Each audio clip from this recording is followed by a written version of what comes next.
ആ ഡയറിയിൽ ഒത്തിരി നേതാക്കന്മാരുടെ പേരുണ്ട്.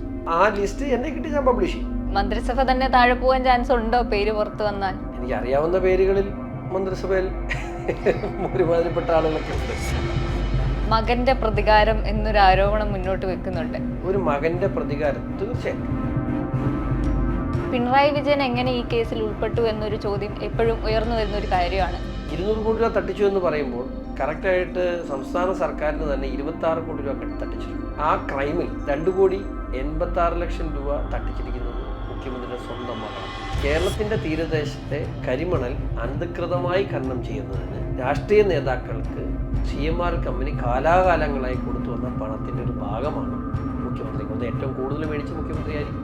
വിദേശ നിക്ഷേപത്തെ കുറിച്ച് താങ്കൾ ഇഡിക്ക് കത്തയച്ചിട്ടുണ്ട്. ആ അക്കൗണ്ടിൽ ലാവ്ലിൻ കമ്പനിയുടെയും പ്രൈസ് വാട്ടർ ഹൗസ് കൂപ്പേഴ്സിന്റെ ഉൾപ്പെടെയുള്ളവരുടെ അക്കൗണ്ടിൽ നിന്നും പണം വന്നിട്ടുണ്ട്.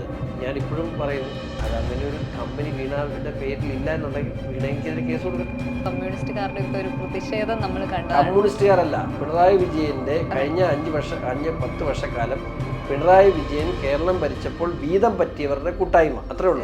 നല്ല കമ്മ്യൂണിസ്റ്റുകാരൊന്നും പിണറായി വിജയന്റെ മകളുടെ വീട് റെയ്ഡ് ചെയ്യാൻ പോയപ്പോൾ പ്രതിഷേധിക്കാൻ റോഡിൽ ഇറങ്ങിയില്ല, അവരിറങ്ങിയില്ല. പിണറായിയുടെ വീടിന്റെ മുമ്പിൽ ആൾക്കൂട്ടമുണ്ടായി അല്ലേ, വലിയ പ്രതിഷേധം ഉണ്ടായി. എത്ര പേരുണ്ടായിരുന്നു?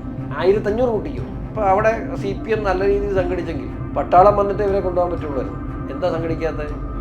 പിണറായി വിജയൻ കള്ളനാണെന്നുള്ളത് അവർക്ക് മനസ്സിലായി. എന്തിന് കഴിഞ്ഞ തെരഞ്ഞെടുപ്പിൽ ഇലക്ഷന്റെ 6 റൗണ്ട് വരെ പുറകെ മുഖ്യമന്ത്രിയാണ്. ഏതാ പിണറായില്ലാന്ന് ഓർത്തോണം. മര്യാദയ്ക്ക് റെയ്ഡ് ചെയ്യാൻ വന്ന് റെയ്ഡ് ചെയ്ത് തിരിച്ചു പോകുന്നവരെ പ്രൊവോക്ക് ചെയ്തവരെ കയ്യാങ്കളി നടത്തി അവരെ മർദ്ദിച്ചു വിട്ടു.